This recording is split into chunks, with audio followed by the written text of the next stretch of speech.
Hi, I'm Samia Pedalino. This is the Creating Wealth Masterclass, and we are doing session 5. Today I'm going to be talking about debt. And this is going to be a guilt-free zone. Everyone say no guilt. No guilt. Okay. Borrowing money. Let's talk about it. Is debt a sin? There's some platforms out there preaching debt is a sin, and it's really the million-dollar question. And one of the scriptures quoted is Proverbs 22:7, which all of us know, and that is the borrower is a slave to the lender. So in the culture of the time that this was written, if somebody borrowed money and wasn't able to repay it, they actually physically did become a slave to the lender until they could repay their debts. But obviously in today's age, if you borrow money and you're not able to repay it, the banks don't make you work for them until they're repaid. It operates a little bit differently. And so we want to make sure that when we do borrow money, that we repay it. Because the word says that the wicked borrow but do not repay. They're actually called wicked. And so there is also a group of believers who think, oh man, like being debt-free just seems so unattainable, they just give up. And so I'm going to be talking to both sides of those groups today that note the ones who are like absolutely no debt, have no debt, and then the other ones who are just like, man, this just doesn't even seem possible. So I'm somewhere in the middle, but let's dive into it. It is amazing to have no debt in your life. And I actually do think it's a goal we should have, especially during that period of ages 65 or older, because what ends up happening is you're at a point in your life where you can turn and give to the generation below you. And so if you have no mortgage and you have no credit card debt and you have no personal loans or student loans, you're in a really good position because all of your income can be used for whatever personal expenses you have, but also to bless the generation behind you, which is a legacy for you, whether it's your children or ministries or what that looks like. So yes, I actually do think it's actually supernatural. I think to be debt-free in this day and age is something supernatural. I don't actually think we could do it in our own strength, to be honest. But the Bible, it does give warnings about borrowing money. It's a true thing, but it never says you're out of the will of God. It never actually says borrowing money is sin. It just doesn't. Anywhere in the Bible, it doesn't say it. And in some cases, like, real estate or a business expansion, borrowing money for the short term, a year, 2 years or less, it actually can set you up for a favorable outcome. It allows an individual or a company to take advantage of opportunities that would otherwise be lost. So, loans, they've been around for centuries. And in the Bible, it talks about in Matthew 5:42, Jesus says, give to the one who asks you, and do not turn away from those who want to borrow from you. So not only does he not say it's a sin, he actually says don't turn away from them if they want to borrow from you. And then in Exodus 22, what the Old Testament has to say about it, this is really interesting. The Lord's a businessman. What he says to the Israelites is, if you lend money to my people, which is at that time, hey Israelites, if you lend money to your fellow Israelites, you are not to act as a creditor to him. Do not charge him interest. Well, we don't have that much favor with today's banks. They want their interest. Yes. But as you can see, borrowing, lending, it was happening for centuries. And it's really debt, it's not a dirty word. And one of the personal stories I want to share with you is, I mentioned I was in finance for many years. And after finance, I ended up getting into fashion. And a friend of mine, we opened up a high-end clothing store in a very wealthy area. I had it for many years until I sold it. And during that time, we had a store. It was women's clothing. So dresses, shirts, jeans, jewelry, you name it, head to toe. And we wanted to get a bigger space. So we ended up taking out, at that time, a $50,000 loan. And that was a lot of money for me. I wasn't married, but at the time, but I was responsible to pay that back. Like, it was enough money where I could have been bankrupt if I hadn't been able to pay it back. It was a huge risk for us. So we end up, borrowing this money. We get the bigger space, and with that money, we did the build out of the store, because now we have a bigger space. We can have more categories. So we created a whole denim bar to sell to the ladies. It was super fun. We had a whole shoe section, because not only could we sell more, but the back inventory room was bigger, so we could have more inventory in the back as well to sell. And so we were able to add all these different categories, which in turn increased our sales. Because when a customer comes into a store, you want to be able to dress them head to toe, but you need the items to be able to do that. And so what ended up happening is that first year, we actually were able to pay off the entire $50,000 loan from the extra profits. And then year after year after that, the profits stayed the same.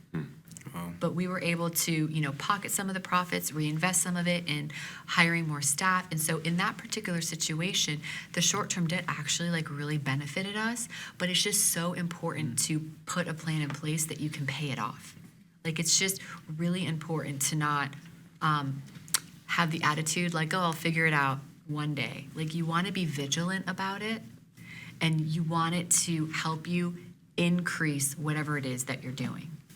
And so it helped us reach our financial goals. And, if we look at other types of debt, let's say student loans is a long-term debt, or a mortgage on a house is a long-term debt. These actually can be beneficial as well, because a house, for example, has the potential, in many cases, it goes up in value. And then, of course, with student loans, you would hope that whatever degree you're getting, it increases your value in the marketplace. And so, taking out loans to educate yourself, which in turn create opportunity for you to earn more money, it's okay. I just think there's sometimes a lot of shame around debt, or, people are like, oh, I don't want to be a slave to my lender. I'm like, cool, just pay him back and you won't be a slave. Yeah. Put a plan in place. But the goal is, yes, the goal is to be debt-free. That is absolutely the goal. But along the way, you might be in situations where you do take out debt for short amounts of time or whatnot to increase your profitability to actually get to the place where you can be debt-free. And so you want to use wisdom. You really want to use wisdom when you're deciding what type of debt and how much is incurred. You don't want to over-leverage yourself. That's something that we come against, and what I see a lot is people end up opening up credit cards and they over leverage themselves. And what that means is they go shopping happy. They just go on spending sprees, and they don't have the self-discipline to actually spend less than what they're making. And it's such a simple concept. Hey, if you make $10, spend $8. But the problem is a lot of people make $10 and they spend $12. And so if you are going to have credit cards in your life, I always encourage people to pay them off every month, have a zero balance. We don't want to be paying the 20, 22, 24% interest, because what ends up happening is you buy that pair of shoes, and then if you don't pay your credit card off, you end up buying that pair of shoes over and over and over again because of the interest that builds. Yeah. So it's just not worth it. Wear the shoes you have if you don't have the money to pay off the ones you just purchased. So it's that fruit of the spirit of self-control, right? And it happens, that over-leveraging happens where you just borrow more than what you can afford or what you can pay back or what your income can handle.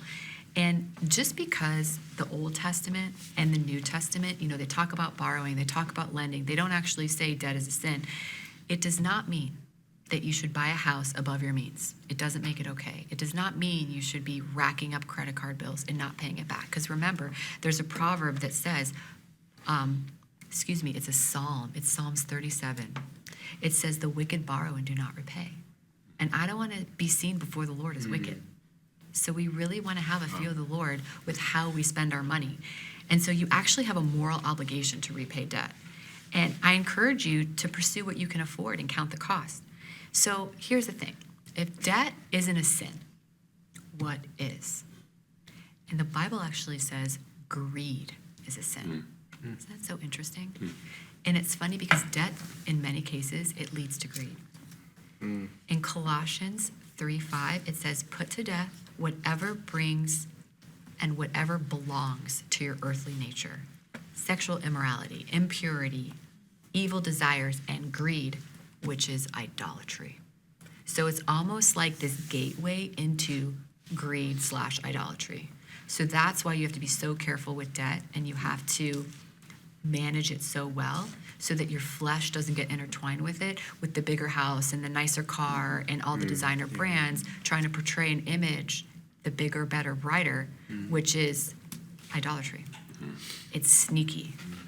So what ends up happening is some people like equate all these things that they own to their value and their importance because they don't know who they are as a son or a daughter of God. And it's a symptom of something much deeper. It's like that orphan mentality. So they buy, trying to fill a need, and then they have all this debt. So that's what we don't want. So the root problem of an insatiable desire to spend and accumulate, it's actually greed. Debt is a symptom. The problem is greed.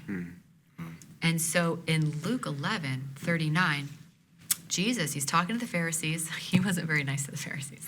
He said to them, you clean the outside of the cup, but inside you are full of greed and wickedness. I'm like, okay, let's not be categorized as the Pharisees, right? We don't want to be full of greed and wickedness. So money, it can easily be used to like portray this fake outward appearance of a flawless life. And when that happens, greed has entered itself. It disguises itself as righteousness. So that's what we're dealing with here. And Paul warns us, he's like, hey, listen, like the love of money, it's the root of all kinds of evil. So what ends up happening is people get intertwined and they just fall in love with money. And so they use debt to fill that need that they have instead of falling in love with Jesus. So it's really a check of what are we loving and what are we putting our value in? Where do we find our value? And one of the ways actually to continually check our motives is always being willing to give. It just keeps you unhooked from this worldly system and it keeps you from being greedy. You don't always have to give. It's just like being willing, you know? And doing this, it protects you from building idols. It's very true. And so in America alone, I looked up and the average person has around $6,000 of credit card debt, which is like a lot. And credit cards, you know, they're not your enemy. I mean, most credit cards have points, they have benefits, they have cash back. You can like fly for free if you get enough points. There's a lot of fun things that credit cards offer. You just really want to be carrying a zero balance every month and not have interest accruing so that you don't have all these like past balances that are due. And for those of you at the table or watching that do have credit card debt, it's really one of the first things that I encourage people to tackle in the sense of like all of us supernaturally being debt free. The first thing in front of us generally is credit cards. And so I encourage them like, hey, if you need to do a side hustle, if you need to do, you know, here we have something called Instacart. You grocery shop for other people and drop it at their door and you can get paid. Or, you know, delivering pizzas or babysitting or cleaning houses or doing landscaping or working a 6th day of the week, whatever that looks like for a short amount of time, 6 months, 12 months, whatever you need to do to get rid of your credit card debt, it's totally worth it. It's completely worth it. And there's such a great feeling when you can be debt-free with that personal debt. And so when you do charge items, you know, it's great to follow a budget. I generally recommend that 50% of the income coming in is used for all your essentials, your rent, your mortgage, your gas, your car. And then the other 50% is giving, investing, and the needs that you have, whatever that looks like. The soccer practice for your kids or, you know, date nights or self-care, the gym, like all the other expenses. So I actually have a chapter in my book, Money Handbook. It's fully delves into budgeting. I get super geeky about it. I have a whole graph for you. So I highly recommend it if you need that discipline. Also, there's apps you can download, budgeting apps that are really user-friendly. You just go on the App Store and see like the ones that have the most 5-star reviews, and start using it. And it just gives you a discipline, because a lot of times people actually have like guilt and shame around spending money. Mm-hmm. And it should not be like that. Like if you give yourself, hey, Blade and I were chatting earlier, you know, he's like, man, sometimes I feel guilty about buying coffee, because he's a student and he's like not working a lot right now, you know? And I'm like, okay, here's the deal. Give yourself a coffee budget, because you are working. And so let's say it's like, you know, $50 a month or $100 a month out to eat and coffee. That's your budget. That whatever that dollar amount looks like, depending on what you're bringing in. And then it's like you give yourself permission. You know, I think the issue is a lot of people refrain, and then that causes poverty. Because you're like, oh, I need beans and rice. And it's like, well, do you? I don't know. Probably not. You just have to, it's not that you can't afford it. You can afford things. It's what you're choosing to afford. And that's something too with your kids. You know, we never want to put the financial burden of money on our kids. So for me, instead of telling my kids like, hey, we can't afford that if they want something, I do one of two things. I either do matching funds, where I'm like, okay, if you want that and it's $10, you give me $5 and I'll put in $5. I actually think this is really important for their first car. So like for me, I worked as a hostess, and I babysat when I was younger, and I think I saved up like, I don't know, $4 or $5 grand, and my dad matched it, and I bought my first car. It was like a Mitsubishi Eclipse. I named her Princess. But man, I had like skin in the game. I washed that car every Sunday. I vacuumed the seats. I like took ownership of that car. And so I think as parents, matching funds with small items and large items, it helps your children from not being entitled. Like, let them know, like, you can earn money and you can buy things, and it's okay. And give them permission to spend money, because we don't want them having shame and guilt around spending money either. And so that's part of the budgeting, is it actually gives you permission to spend, especially when you're working. You want to be able to enjoy it a little bit. And so, you know, I just want to touch on student loans really quick. The one advice I give to people with student loans, if at all costs you are able to not defer it, I wouldn't defer it, because usually student loans are for like 30 years. But if you call them, you're like, hey, I'm in a pinch, I want to defer. They'll be like, okay, you can stop payments for a year and like start it up in a year. The problem is they charge you interest the whole time. So I know people who have deferred their loans for 3 years, 4 years. They just didn't feel like paying up. Like they could have, but they didn't want to. And next thing you know, what was a $15,000 loan, it's like $25,000 now because of all of the interest. It just accrues. So that's the one thing I encourage. I'm like, hey, really don't defer your loans unless they'll do it interest-free, because you're going to tack on so much. It's just not worth it. Do what you can to make those payments. And so with paying off debt, besides the credit card, that's like kind of our first line of defense. Like that's the first thing, like, okay, let's all be credit card debt-free. Yes. The second thing is mortgages. Right? Like, okay, let's have a goal that nobody who is a believer has a mortgage by the time they're 65. Like, how cool would that be? Right? Do what you can. I mean, this isn't law, this isn't legal. Maybe they'll be 70. Just 65, 70. Like, broad statement, just so that you can be in a position to bless the generation that's coming behind you. And the two ways to pay off debt, there's like two methods. There's the avalanche, and there is the snowball. So the avalanche method, it puts your debt in order from highest to lowest, and the debt with the highest interest rate, you pay it off first. So it just kind of pays the debt down that's like charging you the highest interest, which is usually credit cards. And then the remaining debt from the greatest to the least interest. And doing this often saves you the most money in interest. The second way is the snowball method, and this involves paying the smallest debts off first, because it gives you like a sense of accomplishment, like, oh, I paid that little credit card off, done, on to the next. So you can do a combination of both, one or the other. The point is just to start that journey and make it a point to try and start doing that. And if you can put 10% of your income towards paying your debt off every month, that would be amazing. And I'm talking about credit card debt and like personal loans, not your mortgage, that's separate. So whether you choose one method or the other, it's just like starting the process that you can do this. You can get, a side hustle of a job. You can throw money at it every month to try to get it down to zero. So The one thing I wanted to tell you about mortgages is there is an option to do 15-year mortgage. And obviously the benefit of a 15-year mortgage is you pay it off sooner and you pay less interest. It is a higher monthly payment because you're paying it in a shorter amount of time versus the standard 30-year. But if you're able to do it, I do encourage that a lot, especially if you're like 50, 55. If you can do that 15-year mortgage and you're buying a house at that time, it's great because then you'll be mortgage free by the time you're around 70 and you can put your money more in the kingdom, right? Versus the bank paying the mortgage off. So a good rule of thumb is that you really don't want your mortgage or your rent to be more than like 35% of your monthly income. I know that there's some cities that are like super expensive and people are like, oh, I spend like half of what I make. I'm like, man, you need to make more money. Just bless you and I pray increase over you. But you really want to keep it at 30, 35%. Just so you're able to give, you're able to invest, you're able to do other things. Like if you're spending half your money on rent, it's not really a great quality of life. Like what else is left, right? So I want to encourage you, like, there are ways to create extra streams of income to pay off debt. And, there's Uber, delivering food. There's like, you can tutor online. There's virtual assistant online jobs. It's all like work from home kind of things.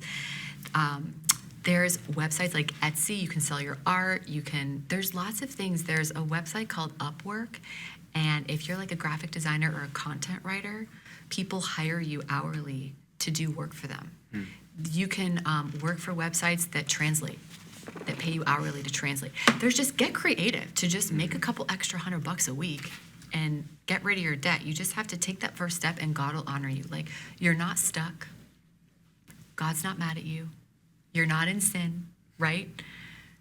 So you just want to put a plan, keep the vision in front of you, and have your why of walking in financial freedom with the Lord. And if you need some accountability, you can bring some friends around you and celebrate your wins when things are paid off or when, you had a really good month with income coming in. So it's good to celebrate. So like my dream for every believer is to have no personal debt and no credit card debt and no mortgage. Like how cool would that be? Yeah. Then it's like that Deuteronomy 28 that we lend to many nations, we do not borrow. Mm-hmm. But getting there from 0 to 100, it actually takes a couple steps. Yeah. It doesn't always just happen overnight. We have to put things in place to be able to accomplish that and to pray over it. And so, in some cases, you actually really do need like a supernatural event to accomplish this with the Lord.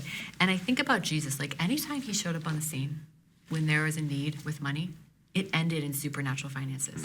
Yeah. When they owed a temple tax, he's like, hey, Peter, cast your fishing rod into the water, and he catches a fish, and there's a golden coin in the fish. He's like, use the golden coin to pay the taxes. I'm reading this scripture thinking to myself, can I pay my taxes like this? Yes. Do you know what I'm saying?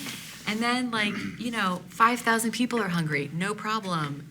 Loaves of bread and fish start multiplying, and then there's 12 baskets left over. Just like everything Jesus touched just had like a supernatural event. And then we look at John chapter 21, where they're fishing all night. Mm-hmm. We know the story. And he's like, oh, we fished all night, we didn't catch anything. And the Lord's on the shore. He's like, oh, throw your net on the other side. And so they do, Peter, James, and John. And it says that they catch 153 large fish. And I'm reading this and I'm like, 153. It's so interesting that the Bible actually tells us how many. Yeah. So I'm like, I'm going to look this up. I'm like such a nerd. So I look it up in the Hebrew alphabet, and 153 is Aleph, Hey, Gimel, and it means I am God. How cool is that? I am. There's like power in that. Ani Elohim. I am. And so he sends out his word, and it always produces fruit. It will accomplish what he wants it to, and it will prosper. And so let's pray and declare I am into our situations, into the goal of, hey, like, let's all be debt free. But we need a word of the Lord.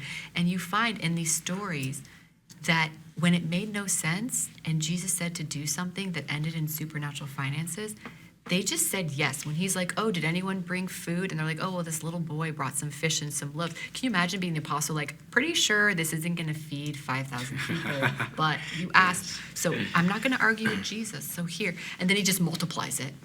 And like when they need the temple tax, I'm sure Peter's like, why am I throwing my fishing rod into the water?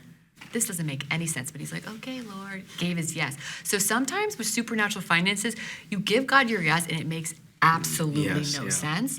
But you're like, I trust you. My trust is not in my circumstances. My trust is in who you are and your word as I am. And if you remember, like, it's such a powerful word. Even when Moses was going to go see the Pharaoh, the Lord's like, tell him I am sent you. And then when like all those soldiers came to get Jesus, they're like, is Jesus of Nazareth here? And Jesus stood up and he's like, I am. And then they all fell back. You know, it's like there's so much power in that. So it doesn't surprise me that he's like, throw your net on the other side. And, you know, they catch 153 fish, which means I am. It's just like this reminder of you need me. So powerful. Like, don't rely on your own strength. Actually link up to the source who created you.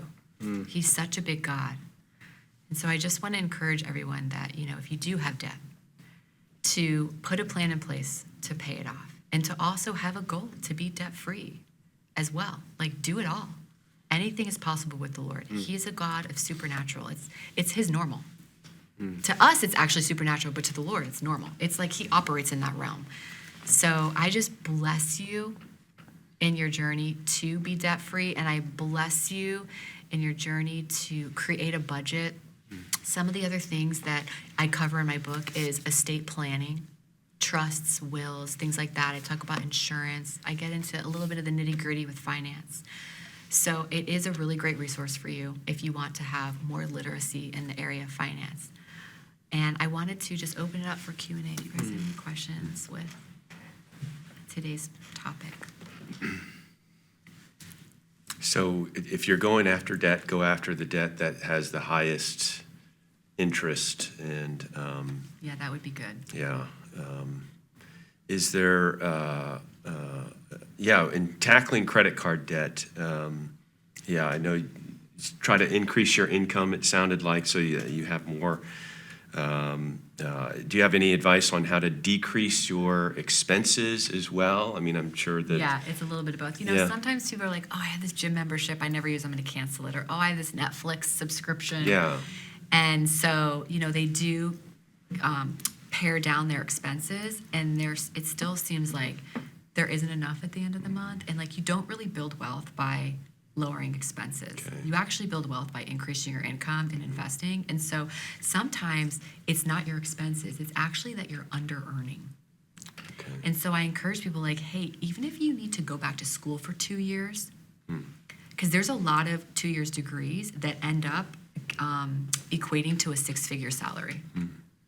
It's worth it. So you kind of want to just research online, like what are the highest paying, you know, jobs out of a 2-year degree or technical certification in whatever country you're in or state that you're in.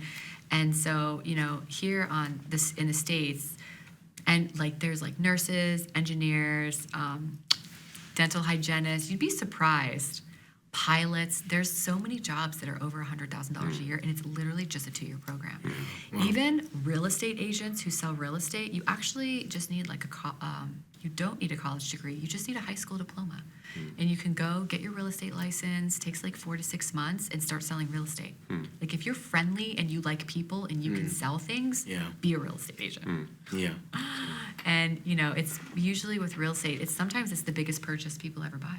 We're helping them get into their forever home, which is really sweet. So I encourage people, hey, like you actually might be under earning. Like you want to be able to use your gifts and talents to earn more money, and that you're worth it. You're worth it if you need a little bit more education, or you're worth it if you need to charge a little bit more. Or maybe you just need to do a side hustle for a short amount of time. Whatever that looks like, you know, it's going to look different for each person. But the point is you want to just partner with the Lord, because he's given you gifts and talents. You were born with them. And there is like a specific destiny over your life. There's people that you're supposed to influence. There's people you're supposed to lead to the Lord. You know, you think about heaven, like, I don't think there's any money in heaven. The currency in heaven is souls. It's what Jesus came to die for. We're dealing with a monetary system on earth, which is many places corrupt. But in heaven, the streets are gold. You know what I'm saying? Like there's gates of pearl, like what I wear for jewelry is the construction material for the Lord. Like it's, I don't think people understand, like it's just something for us to steward on the earth. That's really good. Yeah. Heavenly perspective. Wow. Well, thank you so much for joining us for session 5 for this masterclass on creating wealth. I hope it's been inspiring to you. I hope that any limiting beliefs you have has fallen off, and I hope that you are encouraged and feeling equipped to move forward in your journey with creating wealth with God.